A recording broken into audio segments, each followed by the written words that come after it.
Tingnan mo, Maria. Kaya nung nagtapos ka ng high school, nagtapos ako mula sa Altarmus High School. Nagsimula ito sa paggalang pero nauwi sa takot. May bagong nakakakilabot na video tungkol sa dobleng pagpatay. Isang anak na inakusahan ng pagpatay sa kanyang nanay at tatay. Paulit-ulit silang sinaksak sa loob ng kanilang bahay sa New England. Kaya nang sinabi mong ipinagtanggol mo ang sarili mo at napatay mo siya. Paano mo nagawa yon? Sinaksak ko siya ng paulit-ulit hanggat kaya ko. At sinubukan kong gawin ito ng mabilis hanggat maaari. Kwento ng anak sa investigador kung bakit niya sinabing wala siyang kasalanan sa nangyaring karahasan sa bahay. Nasa kaso tayo ng Law and Crime. Ako si Chris Stewart.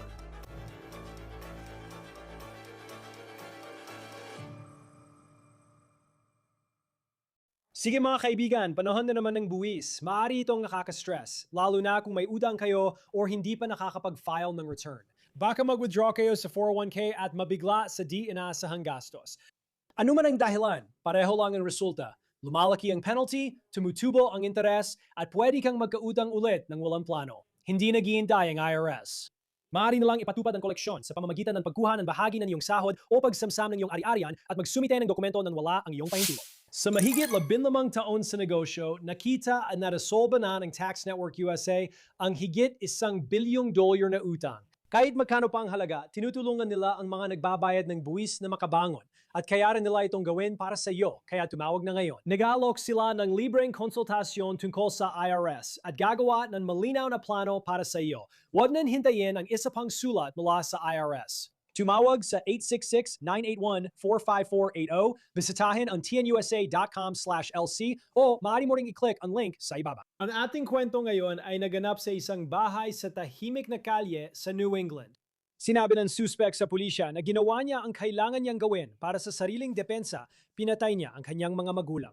Narito ang dalawang biktima sa kwentong ito, sina David at Renee True. Nakatira sila sa Middleborough, Massachusetts. Mga 45 minuto ito mula sa Boston. Ang mag-asawang True ay masisipag na tao, walang duda tungkol doon. Mag-asawa silang nagmamahalan at mahal nila ang buhay. Mahilig silang magdaos ng masasarap na salusalo, maglaro ng mga laro at mahilig din silang pumunta sa casino. Ayon ito sa kanilang obituaryo. Si David ay nagtatrabaho sa kumpanyang pag-aaspalto, habang si Renee ay minamahal na bus driver sa lokal na paaralan. Sila ay magulang at lolo at lola na may 2 anak na lalaki. Isa sa kanila ay pinangalanang Ryan at ang pangalan niya ay nakalista sa kanilang obituaryo. Noong Disyembre 11, 2020 tinawagan ng pinagtatrabahuhan ni David ang pulisya sa Middleborough dahil hindi siya pumasok. Middleborough Police recorded line officer Mantha Ito. Hi, magandang umaga. Tumatawag ako dahil ang isa naming empleyado mula Middleborough ay hindi pumasok, hindi rin sumasagot sa telepono, at siya pa naman ang pinaka-responsableng tao na nakilala namin. Hindi rin sinasagot ng asawa niya ang tawag. Nag-aalala kami na baka may problema. Di namin alam kung pwede humiling na ipasilip o bisita sa bahay nila. Tingnan natin, anong pangalan nila? David True. 3 Highland Street. True. Prue, tama. Ang kanyang asawa ay si Renee. Ngayon, hindi makatuwiran na hindi pumasok si David at nawawala rin ang kanyang asawa. Ramdam mo rin ang pag-aalala ng katrabaho niya. Minsan talaga may mga taong hindi pumapasok sa trabaho, baka napuyat, nagkasakit o nakalimutang tumawag. Ayon sa pulisya, bago magpadala ng opisyal sa bahay, tinawagan muna nila ang mga numero ng mga True para makontak sila. Hi, David. Ako si Opisyal Manza ng Middleborough Police Department. Kakatanggap po lang ng tawag mula sa amo mo, si Don, na nagsabing nag-aalala siya dahil hindi ka raw pumasok sa trabaho. Gusto niyang malaman kung ayos ka lang. Kung maaari, pakitawagan mo ako pabalik. Pagkatapos, tumawag ang panganay na anak ng mga True. Sir, ako po si Doug Hughes. May pulis po men sa bahay ng mga magulang ko sa 3 Highland Street. Yes, hard there. Sirain niyo ang pinto. Hindi ko alam ang nangyayari, pero hindi normal na hindi pa sila gising na yan. Sumunod, ibinahagi ng anak ang detalye tungkol sa dinamika ng pamilya. Ang tanging naisip ko talaga, sir, ay baka wala na sila. Ito lang ang naisip ko. Sirain niyo ang pinto. Hindi pa nahalikan ng kapatid ko. May pinagdadaanan siya. Di ko alam kung nagpatuloy siya. Ibig sabihin, nandun din ba siya?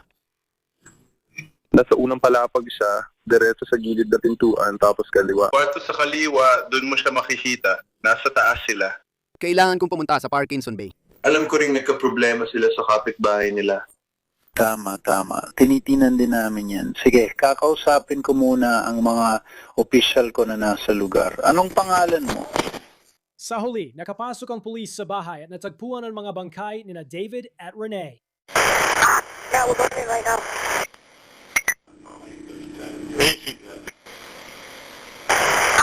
3Q, kailangan ko ng mga detective dito sa DCI.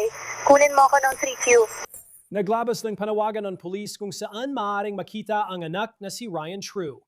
Sa huli, bumalik si Ryan sa bahay nila at inaresto siya. Nagpapakonsulta ka ba sa psychiatrist?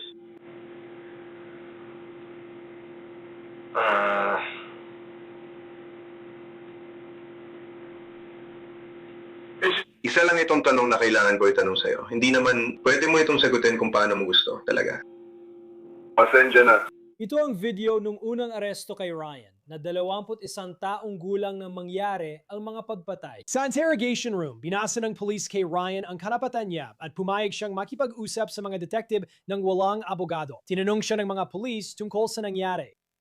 May nangyari ba sa pagitan mo at ng iyong mga magulang kagabi o may umaga o kung ano paman? Oo, ako ay. Nasaktan ng pisikal. Sige, may pisikal na tangkang saktan ako. Sige. At ano yon? Maaari mo bang ilarawan yon o kung ano nangyari? Puro galit. At ako ay hinawakan.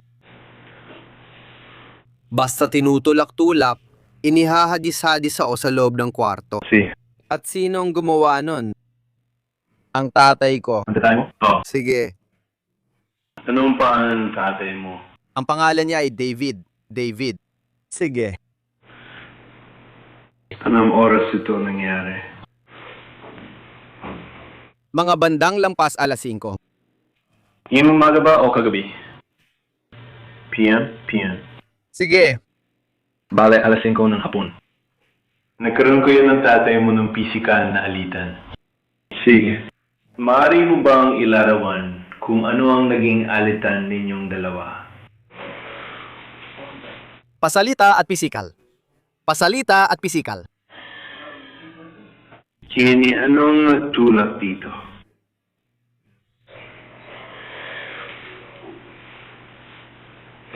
Ito kasing quarantine, hindi nila kinakaya. Sobrang naapektuhan sila, parang nababaliw na sila.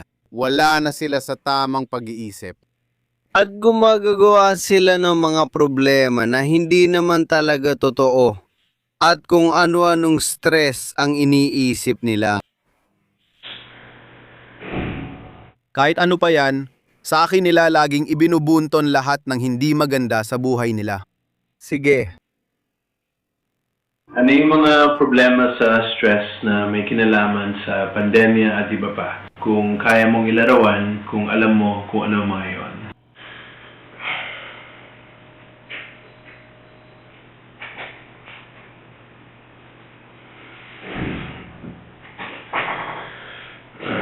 Pwede mo bang ulitin yon? Naghihintay lang ako nung sinabi mo may problema ang mga magulang mo. Ano yung mga problemang may kinalaman sa hindi sila? Masaya na nakakulong lang sa bahay. Gusto nila magtrabaho. At kahit na isa sa kanila ay hindi naman nagtatrabaho, pinag-uusapan pa rin nila ang mga issue sa trabaho. Wala sila. Okay.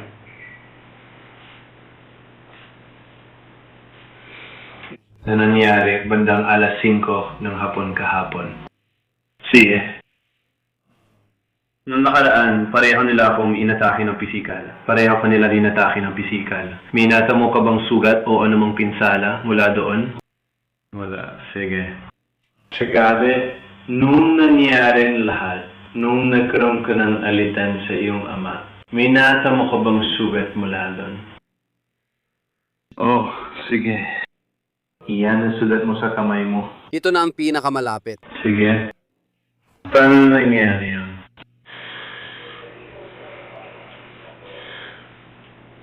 Bali,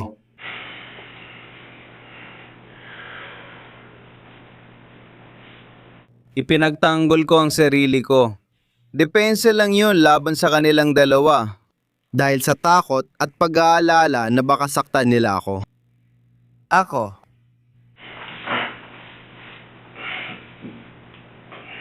Tinaboy ko sila bilang pagtatanggol sa sarili para protektahan ang sarili ko. Kapag sinabi mo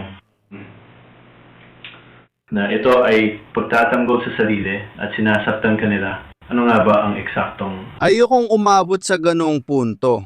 Gusto ko sana umalis na lang. Sige, Kaya ikwento mo sa amin, ikwento mo kung ano ang nangyari.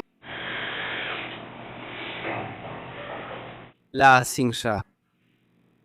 Kahit hindi sila lasing, hindi nila ako matiis. Sige, Kaya habang lasing siya, nawala siya sa kontrol ng kanyang mga kilos at nagsimulang umatake sa akin. paano niya ginawa yun? inawakan niya ako, sumisigaw at nagagalit sa akin. Sige. Pagkatapos, ipinagtanggol ko ang sarili ko. Paano mo, so yung sugat sa kamay mo, gusto ko lang siguraduhin, yung sugat sa kamay mo, galing yun sa tatay mo, ayon sa sinabi niya sa amin. Paano niya, ginawa ba niya? Paano mo nakuha yung sugat na yun? Anong naging dahilan ng sugat na yun? May dala akong maliit na kutsilyo noon at ayoko nang masaktan pa ulit. Tinanong siya ng mga pulis kung ano ang nangyari. Matatag si Ryan sa kanyang kwento. Ipinagdiinan niyang ginawa niya yon bilang pagtatanggol sa sariwa. Pinipipilit siya ng investigador magdetalya at unti-unting lumalabas ang butas sa kanyang kwento. Sige. At anong pisikal na ginagawa niya sa iyo nun kaya gusto mong ipagtanggol ang sarili mo? Hindi ko alam kung susubukan niyang sakalin ako sa leeg, itulak ako o ihagis ako sa pader. Sige, may mga nangyari na bang ganyan dati? Muntik na. Sige. Kapag may natiling malapit doon, parang umabot na sila sa puntong yon, pero hindi pa siya. Nasaktan ka na ba niya physical dati? Hindi, sige. Kaya di pa nagiging physical. Puro banta lang, panghaharas. Sige. Halos lahat ng klase ng panghaharas, ginawa na nila sa akin. Ano ang mga klase ng mga yan?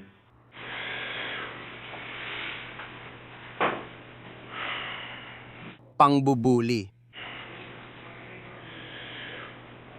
Sinubukan nilang pakialaman ang aking personal na privacy. Paano nila ginagawa yun? Mga telepono at laro ko.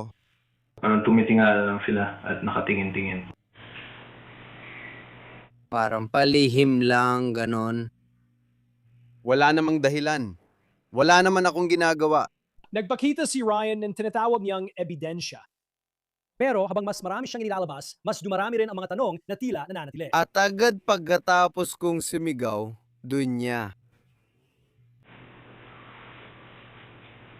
Agad na lumapit sa mukha ko at sinimulan akong saktan ng pisikal. Nang nilapitan niya ang mukha mo at sinabi mong sinasaktan ka niya, paano kanya sinasaktan ng physical? Hinawakan. Sige. Sa mga braso, Sa mga braso at pagkatapos ay hindi ko alam kung susubukan niyang sakalin ako. sige. Hawak ka lang ba niya? Pinipigilan ka ba niya? Pinipigilan ba? O sinusubukan na akong itulak sa pader. Sige. At sino ang gumagawa noon? Para lang malinaw tayo. Ang tatay ko ang nagtangkang itulap at sunggaban ako.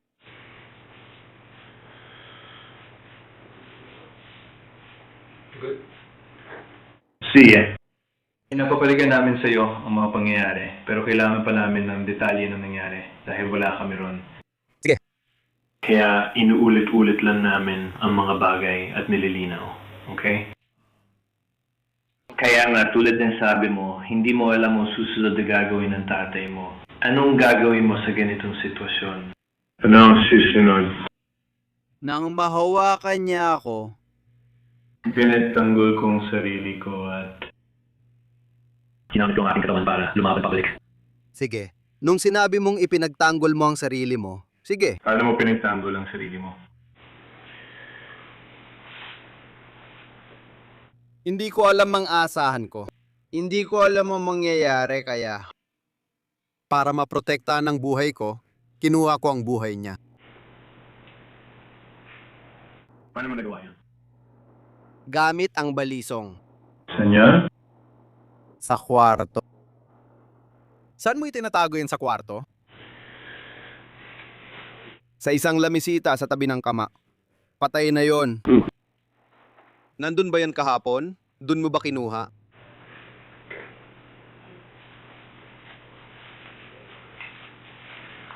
Sabi niya, nasa TV stand daw sa tabi ng kama. Sige. Kapag sinabi mong balisong, yun ba yung una mong binanggit o iba pa yun? Pareho lang. Sige. At yung may orange na bunggo na inilarawan mo. Sige. Kaya inabot mo yun kung tama ang pagkakaintindi ko at kung hindi man. Nakalagay Sa busa ko. at inilabas ko ito. Sige. Madalas mo ba itong itinatago o iniwan mo sa tabi ng kama pagkatapos ng lahat? Sinusubukan kong wag itong dalhin. Hindi ko ginagawa.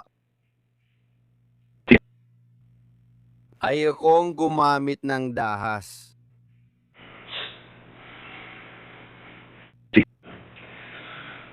Kaya nung sinabi mong ipinagtanggol mong sarili mo at kinuha mong buhay niya, parang mo nagawa yan. Ano ang ginawa mo? Sinaksak ko siya ng paulit-ulit at sinikap kong gawin ito ng mabilis. Nang sinaksak mo si David, yan ang pinag-uusapan natin, tama? Saan mo siya sinaksak? Sa leg, sa ulo, sa dibdib. Nakakatakot ang pag-amin ni Ryan tungkol sa nangyari sa kanyang nanay. Sige, Oh, sige. Kaya. Bang nangyayari ito kay David, sa tatay mo, nasaan ang nanay mo sa puntong ito?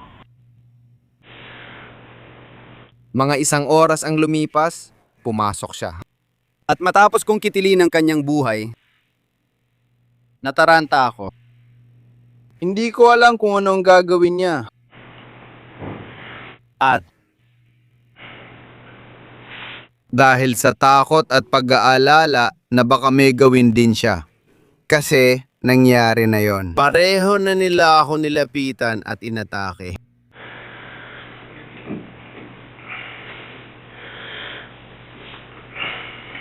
na may layuning ipagtanggol ang sarili ko at kung sakaling may mangyari. Hindi ko alam kung susubukan niyang saktan ako sa puntong yun at nung pumasok siya, ako. Pumasok sa kwarto, kung saan ka. At ang tatay mo ay nandoon. Pumasok siya mula sa labas, papasok ng bahay makalipas ang 1 oras. Sa totoo lang, pinatay ko siya, okay? At nang pumasok siya, nataranta ako. Hindi ko alam ang gagawin ko. Akala ko pareho ang magiging reaksyon niya, gaya ng ginawa niya noon. At Dahil sa pag-aalala at takot para sa buhay ko, hindi ayokong may masamang mangyari sa akin. Ayokong may masamang mangyari sa akin. Kinuha ko ang kanyang laser. Sabi niya, wala siyang choice, kundi patayin ang nanay niya. Pero aminado si Ryan na walang naging away o mainit na pagtatalo. Nasaan ka nung pumasok siya sa bahay? Sa sala, okay. Nakaupo lang ako sa upuan. Nandun lang. Kinakabahan. Hindi sigurado kung anong gagawin. Pero kung iisipin, sa puntong yon, At ikaw, David, ang tatay mo ay nasa kwarto mo. And alam mo kung anong nasabi nung pumasok ang nanay mo sa bahay. Wala talagang wala namang. Walang sagutan o kahit ano, mabilis lang lumala kasi. Ang ikinabahala ko at nagpataranta sa akin noon ay kung ano ang pwedeng mangyari kung nakita niya ang katawan niya. Okay? At mas nag-alala pa ako nang tumakbo siya papunta sa ikalawang palapag at tumatakbo. Para kumuha ng baril sa aparador. Sa tingin ko may baril sa aparador na yon. At sinasabi mong aparador, alin sa mga aparador ang kwarto. So, ang kwarto ng mga magulang ay nasa ikalawang palapag. Oo. Sige, anong nagpaakyat sa kanya sa hagdan papunta sa kanyang kwarto? Nung pumasok siya sa pintuan. Natakot ako sa maaring mangyari kung makita niya ang bangkay. Kaya inatake ko siya para ipagtanggol ang sarili ko. Ano siya inatik? Katulad ba nung pumasok siya sa pintuan, meron din ginawa mo? Sinaktan ko siya sa parehong paraan na ginawa ko sa kanya. Sa unang palapag. At umabot ito mula sa unang palapag hanggang sa ikalawang palapag. Kung sinabi mo na nakit ka, katulad ng ginawa mo kay David, gamit ang parehang kutsilyo.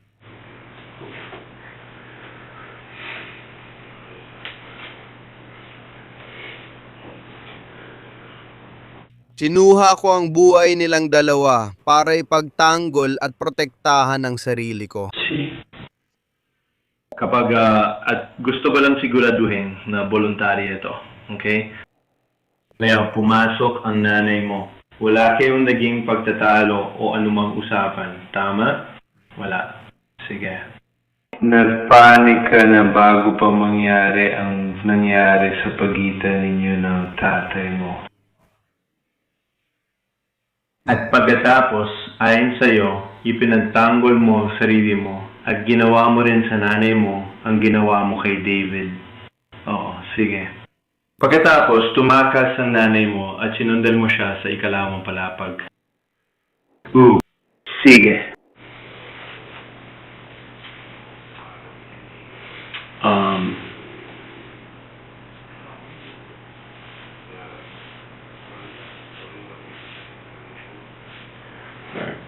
Kung maaari sana,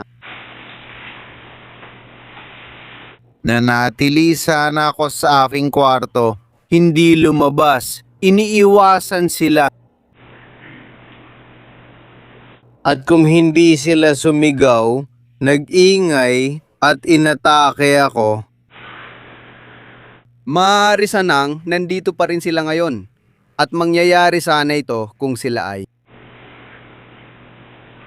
kung hindi nila ako pinuntirya. Tinanong ng mga investigador pagkatapos ng pagpatay sa kanyang mga magulang, ano ang ginawa ni Ryan? Saan siya pumunta? Ano ang ginawa mo, Bong Magdamag? Nasa bahay ka ba o umalis? Nang ipinagtanggol ko ang sarili ko, nabasag ang salamin ko. Inaabot ako ng 3 oras o higit pa kakahanap ng isa sa mga lente. O yung mga panel. Oh, sige. At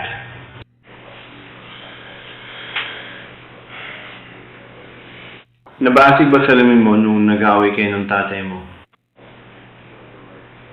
Sa kanilang dalawa, sige. Madalas bang naitangkay mong ito? Kinakabit mo lang ba ito? Yung mga tangkay sa gilid ay parang malalaglag na. Sige. Kaya nilalay mo yung elastic mo yun. Oo, sinubukan kong maging malikhain.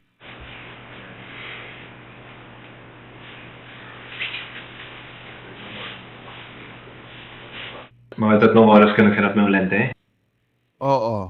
Sige, anong ginawa mo pagkatapos mong mahanap ng lente?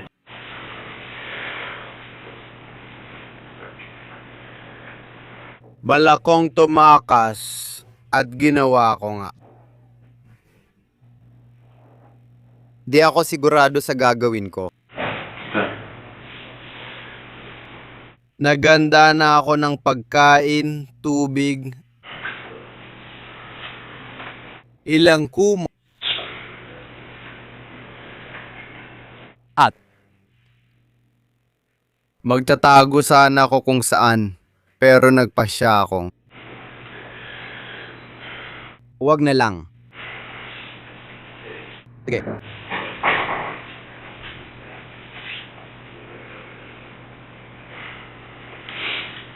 At yun lang ang tumatakbo sa isip mo kagabi. Sige, nakatulog ka ba kagabi? Hindi. Ibig sabihin, wala kang tulog kahit isang oras. Sige. At anong nagtulog sa'yo para umalis ngayong umaga? At anong oras ko umalis ngayong umaga? Mga anong oras? Umalis ako ng bahay.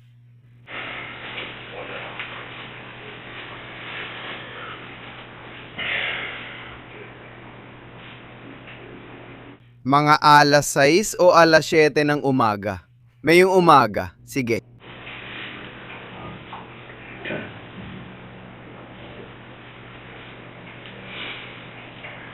Sabi mo kanina, nag-ipon ka ng pagkain, tubig, kumot at iba pa. Anong ginawa mo sa mga yon?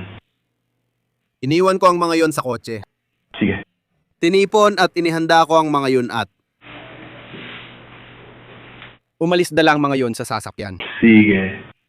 Nilagay mo ba ang mga yun sa kotse kagabi o yung umaga? Yung umaga. Yung umaga. Sige.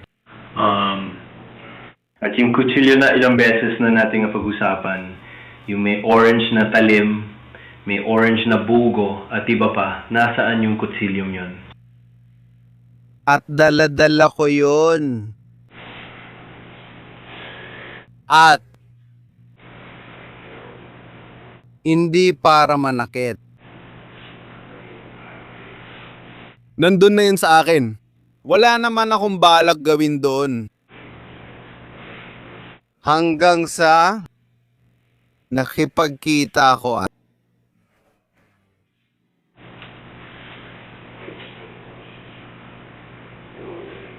nakipagkita ako sa mga tao nagdala sa akin dito. Sige. So, yung kutsilyo na ginamit mo, dala mo ba yan? Nasa akin yun at nasa akin. Nasa iyo ba yun pagdating mo sa Patspeak kanina umaga? Oo. Sige. Nasa iyo yun. Nasa bulsa ko yun. Nasa bulsa mo. Nasa bulsa mo ba yun nung dinala ka dito? Nang dumating ako para sumakay sa sasakyan ng pulis, kinuha nila yon sa akin doon mismo. Sige.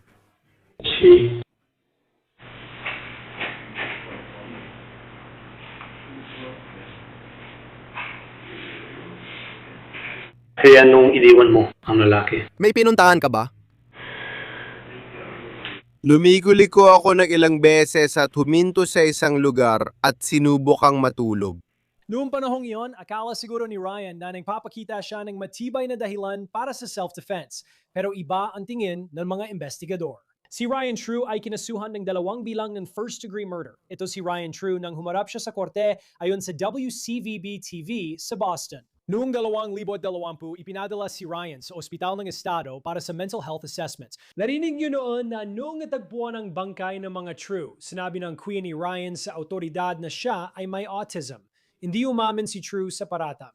Noong Mayo, 2025, napatunay ang nagkasala si Ryan True sa 2 first-degree murder at hinatulan ng habambuhay na pagkakakulong na walang parole. Dito nagtatapos ang kaso mula sa Law and Crime. Mag-subscribe sa amin sa YouTube, Spotify at ngayon sa Peacock. Ako si Chris Stewart, hanggang sa susunod.